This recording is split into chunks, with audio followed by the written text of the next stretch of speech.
Voilà, bonjour à chacun, chacune. On est vraiment très très heureux d'être avec vous ce matin. C'est toujours émouvant de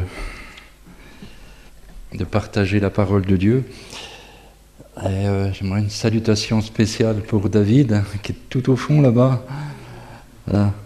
C'est pas parce qu'il y a des chouchous, mais et je me souviens de David, avec tous les bons souvenirs qu'on a eus ensemble avec la jeunesse. Voilà, et il me disait, ça fait 15 ans qu'on ne s'est pas vu. Dis donc, le temps passe, le temps passe. Puis je vois des jeunes, alors je vois des jeunes, alors la dernière fois que j'étais venu, certains jeunes avaient témoigné, mais je ne me souviens plus de vos visages. Vous allez bien? C'est vous qui avez témoigné? Oui, vous reveniez de camp, là. Vous vous souveniez de ce que vous avez vécu dans les camps? Ça a bien fructifié? Oui, c'est toujours actif, c'est bien.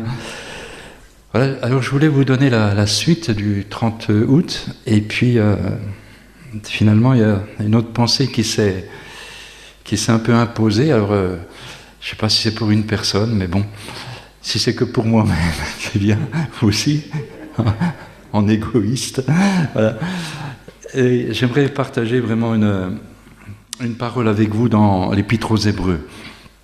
Si on peut la lire ensemble, si vous voulez m'accompagner, au chapitre 12 et au verset 1er, où l'auteur nous dit « Nous donc aussi, puisque nous sommes environnés d'une si grande nuée de témoins, rejetons tout fardeau et le péché qui nous enveloppe si facilement, et courons avec persévérance dans la carrière qui nous est ouverte, ayant les regards fixés sur Jésus, le chef et le consommateur de la foi.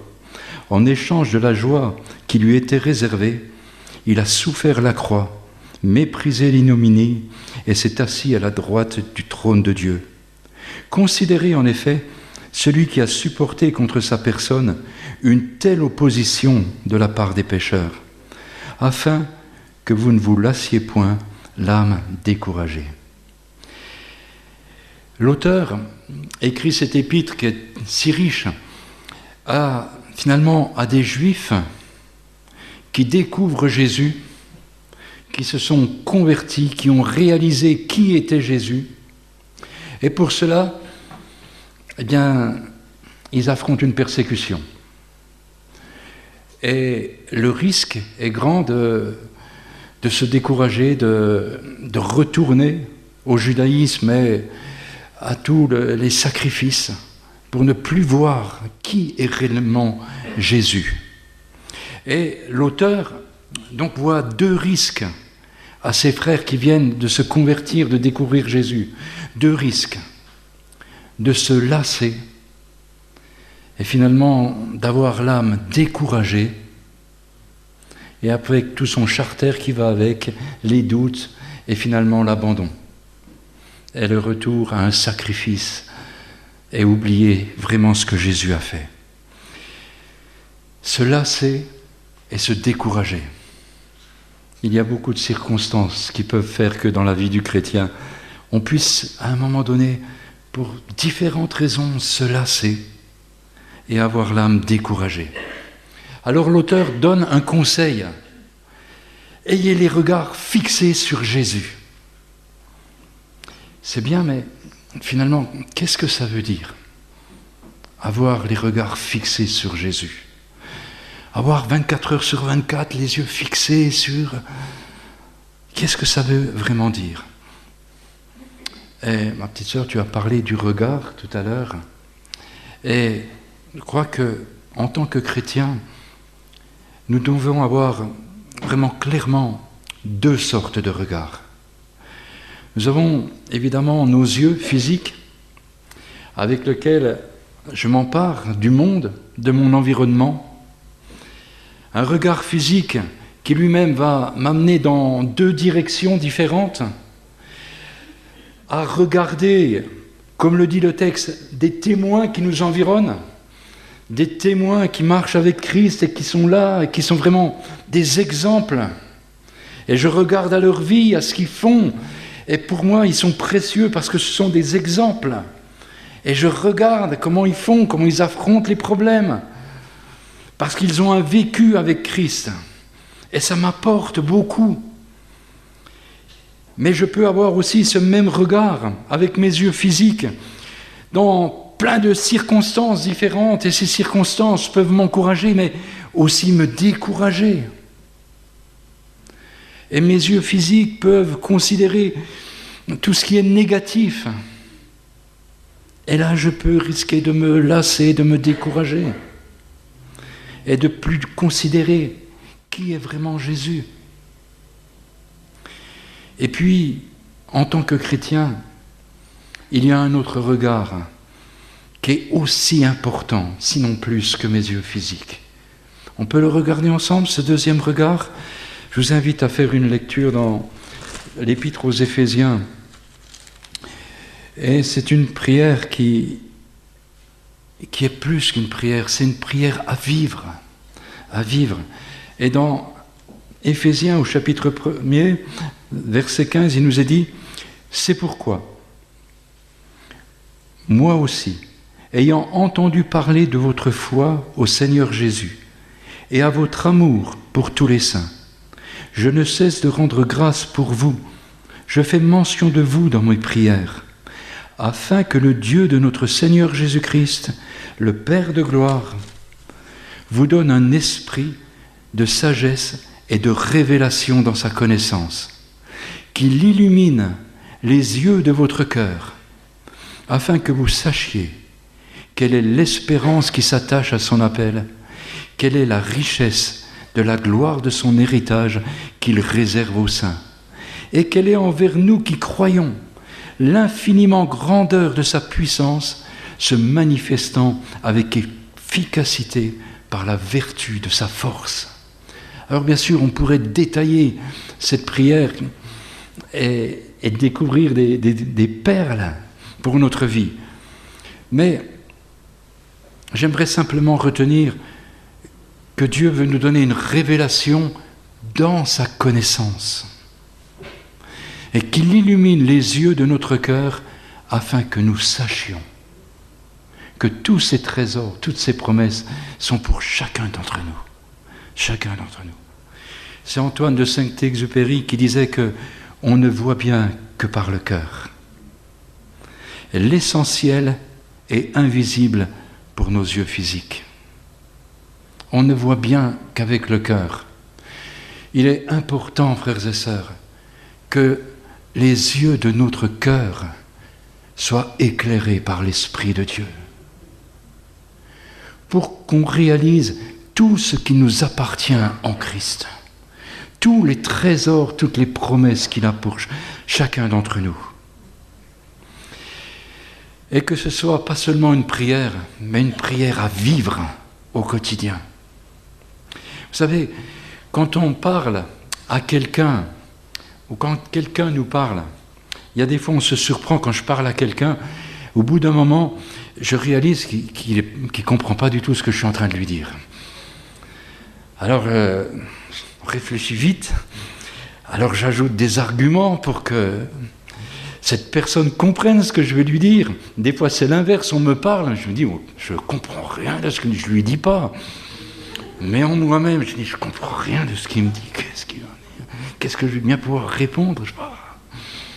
Alors il argumente, ou c'est moi qui argumente, et puis arrive un moment, à force d'arguments, ça y est, je vois ce que tu veux dire, Est-ce que j'ai vu quelque chose? Non, j'ai compris. Voir, c'est comprendre. J'ai compris ce que tu me dis, je comprends ta vision, je comprends ce que tu veux me dire. Il est important de comprendre, de voir avec les yeux du cœur ce que Dieu veut nous dire. Ce que veut. L'œil physique, il est extraordinaire, mais il s'empare de tout ce qu'il y a dans la vie. On ne se rend pas compte de tout ce que nos yeux avalent dans une journée. Rendez compte qu'avec nos yeux physiques, le monde entier entre en nous. Tout ce qu'il y a de bon, mais tout ce qu'il y a de moins bon n'est pas bon du tout. C'est David qui disait « Je ne mets rien de mauvais devant mes yeux ». Parce que si c'est des bonnes choses, ça va m'influencer. Mais si c'est des mauvaises choses que je permets à mes yeux de voir, ça va m'affecter, ça va m'infecter. Pour ça que Christ dit, faites attention, parce que les yeux, c'est la lampe du corps. Et si mon œil est en mauvais état parce que je lui fais avaler des choses qui ne sont pas bonnes, eh bien, combien grandes seront mes ténèbres? La lampe, les yeux et la lampe sont la lampe du corps. C'est pour ça que David disait, je ne mets rien de mauvais devant mes yeux, pour ne pas être infecté. Mais au contraire, je mets une garde à mes yeux. Je mets une garde à mes yeux. Et puis, avec les yeux du cœur, ça, c'est la perception spirituelle que je vais avoir. Quand le Seigneur enseignait, à un moment donné, il va dire, si vous ne me croyez pas, quand je vous parle des choses terrestres, comment me croirez-vous quand je vous parle des choses célestes? Et vous êtes amenés à comprendre, à voir les choses célestes. Elles sont pour vous. Vous devez y entrer. Et je lisais un passage dans Éphésiens qui m'a interpellé, parce que finalement c'est ce qu'on était avant de le connaître. Mais ça m'aide aussi à avoir de la compassion pour ceux qui ne le connaissent pas, parce que j'étais dans le même état. Mais quand je relisais ce texte, je me dis, mais c'est quand même effrayant pour un non-chrétien. Et de là, la compassion qu'on doit avoir, frères et sœurs. Regardez ce passage, il est fort dans Éphésiens. Éphésiens au chapitre 2, au verset 17. « Voici donc ce que je dis, ce que je déclare dans le Seigneur. Vous ne devez pas marcher comme les païens, qui marchent selon la volonté de leurs pensées. » Regardez au verset 18. « Ils ont l'intelligence obscurcie. Ils sont étrangers à la vie de Dieu, à cause de l'ignorance qui est en eux, à cause de l'endurcissement de leur cœur, ayant perdu tout sentiment. » C'est effrayant. Ils sont étrangers à la vie de Dieu. Ils ont l'intelligence obscurcie. Mais nous, c'est le contraire. Que les yeux de votre cœur soient illuminés pour que vous sachiez quelle est l'espérance qui s'attache à votre appel. C'est glorieux ce que le Seigneur a pour nous. Le Seigneur dira encore un peu de temps, et le monde ne me verra plus.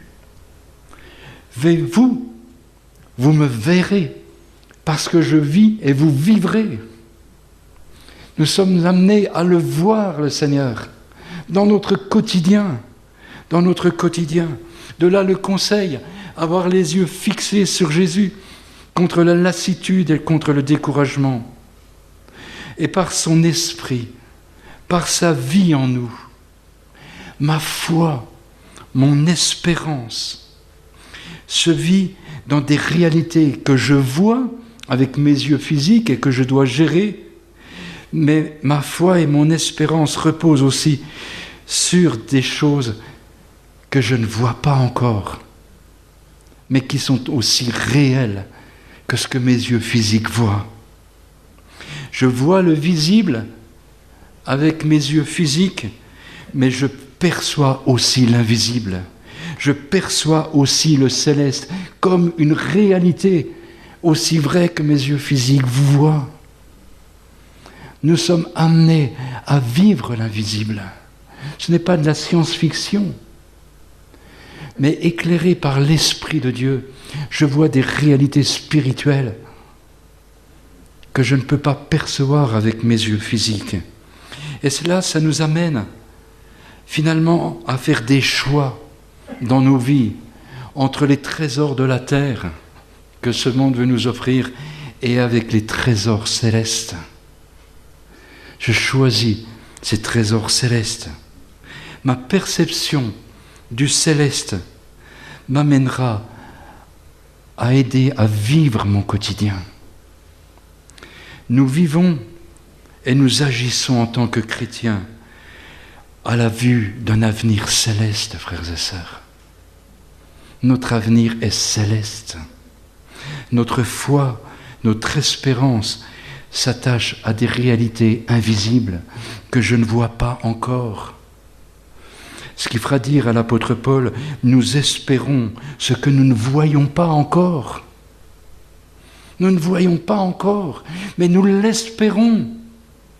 Parce que ces réalités que nous ne voyons pas, elles sont devenues tellement réelles par l'Esprit de Dieu.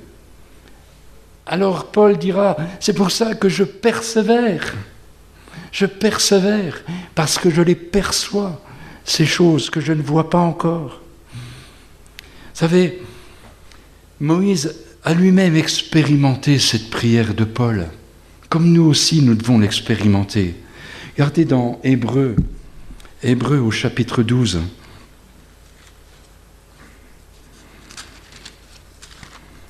Chapitre 11, pardon. Hébreux au chapitre 11. Il nous est parlé de Moïse. Et il nous est dit, c'est par la foi que Moïse, devenu grand, refusa d'être appelé fils de la fille de Pharaon. Il préféra être maltraité avec le peuple de Dieu que d'avoir pour un temps la jouissance du péché.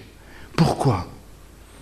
Pourquoi il a refusé d'être appelé fils de la fille de Pharaon? Rendez compte la vie qu'il aurait pu avoir à la cour d'Égypte. Pourquoi il a préféré d'être maltraité avec le peuple de Dieu que d'avoir pour un temps la jouissance du péché? Pourquoi ? Tout simplement parce qu'il regardait l'opprobre de Christ comme une richesse plus grande que les trésors de l'Égypte, car il avait les yeux fixés sur la rémunération. C'est par la foi qu'il quitta l'Égypte, sans être effrayé de la colère du roi, car il se montra ferme. Pourquoi il s'est montré ferme ? Pourquoi il a eu ce courage, Moïse ? Il se montra ferme comme voyant celui qui est invisible. Frères et sœurs, dans nos difficultés, dans nos périodes de découragement, fixez nos yeux sur celui qui est invisible et le percevoir avec l'aide de l'Esprit de Dieu qui est en nous, comme si c'était une réalité visible que je voyais, que je vivais. Je vois mon Seigneur. Je vois mon Seigneur. C'est ce qui nous aide, comme Moïse, dans ses difficultés. Il fixait ses regards sur celui qui est invisible. Est-ce que nous percevons Jésus comme ça, dans nos moments de difficulté? Est-ce que les yeux de notre cœur sont éclairés par l'Esprit de Dieu pour que nous puissions voir tout ce qui s'attache à notre appel, tout ce qui s'attache à des choses que nous ne voyons pas encore, mais qui sont devenues tellement, tellement réelles pour nous, aussi réelles qu'on peut se voir. On a besoin d'avoir cette perception spirituelle dans ces moments que le monde va traverser, dans ces moments que nos frères et sœurs qui sont déjà dans des persécutions terribles, elles perçoivent celui qui est invisible. Comme Paul, comme Moïse, Paul et Moïse veulent nous encourager vraiment à avoir ce regard. Ce regard dans 2 Corinthiens, au chapitre 4, il nous est dit, c'est pourquoi, chapitre 4, verset 16, pardon, c'est pourquoi nous ne perdons pas courage.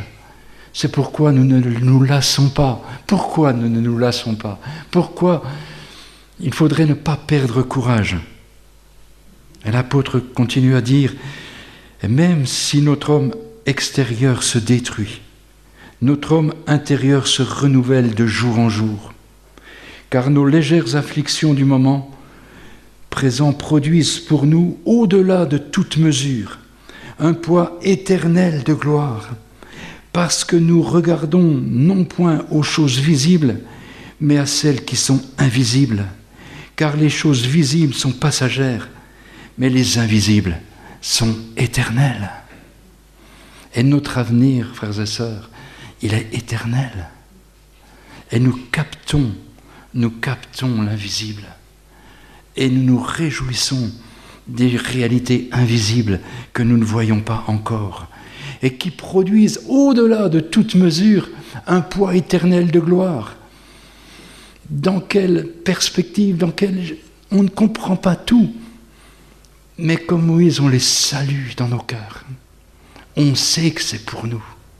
On sait qu'elles sont réelles. Pourquoi ? Parce qu'il nous l'a dit. Parce qu'il nous l'a fait voir avec les yeux de notre cœur. On comprend que ça peut être étranger à ceux qui n'ont pas été éclairés, mais comme nous l'avons lu tout à l'heure, qui ont l'intelligence obscurcie. Et quand des inconvertis ne comprennent pas ce qu'on veut leur dire, on peut comprendre qu'ils ne nous comprennent pas. Parce qu'ils ont l'intelligence obscurcie. Ils n'ont pas cet énorme privilège qui nous est fait de voir l'invisible, de voir ce qui nous appartient, de voir ce qu'il nous a acquis.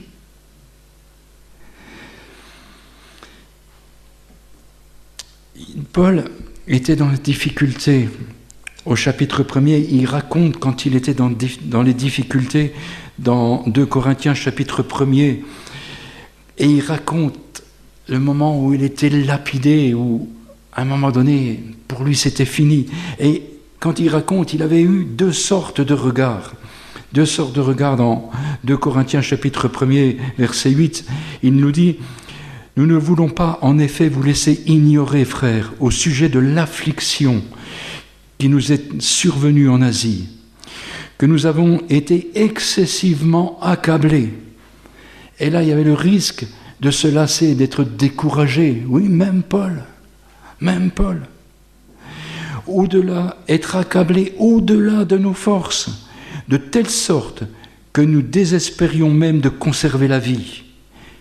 Et nous regardions, comme certains, notre arrêt de mort, afin de ne pas placer notre confiance en nous-mêmes, mais de la placer en Dieu qui ressuscite les morts. Dans la situation où il se trouvait, Paul, avec ses yeux physiques, il dit: ça y est, c'est fini, on est fait là. C'est fini, un caillou de plus, et c'est fini, je suis mort là. Je suis mort. Physiquement, découragé, il n'y a plus aucune possibilité. Mais son regard vers l'invisible, il fixe ses yeux sur la résurrection. Même au plus mal, dans une situation où il est accablé, ses yeux physiques lui montrent que c'est fini. Ses yeux du cœur, il regarde vers la résurrection, vers l'espérance glorieuse. Il faut que le cœur soit éclairé. Il faut que le cœur soit éclairé quand, dans une telle situation, on puisse encore se dégager de ce qui nous arrive et de regarder vers l'espérance qui nous est acquise. Il a regardé vers l'invisible à ce moment-là. Il était prêt. Il y a un passage dans Hébreux 11 où il nous est dit: c'est dans la foi qu'ils sont tous morts. C'est encourageant, hein? C'est encourageant. C'est dans la foi qu'ils sont tous morts. Ah. Mais, ils n'ont pas regardé et ils n'ont pas obtenu les promesses. Mais ils ont regardé.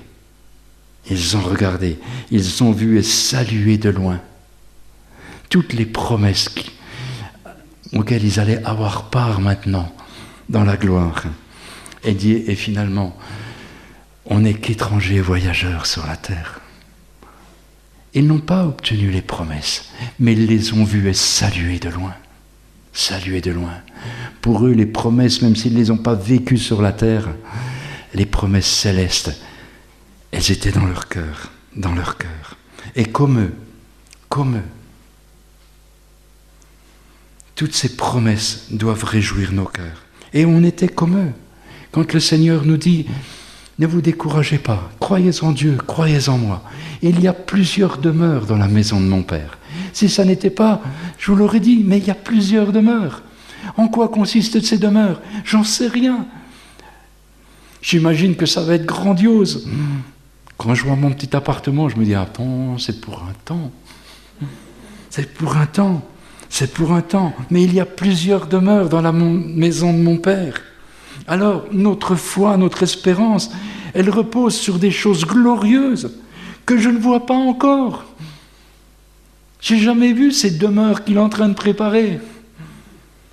Mais dans nos cœurs, frères et sœurs, elles sont aussi réelles. Elles sont aussi réelles que quand mes yeux physiques regardent des belles demeures.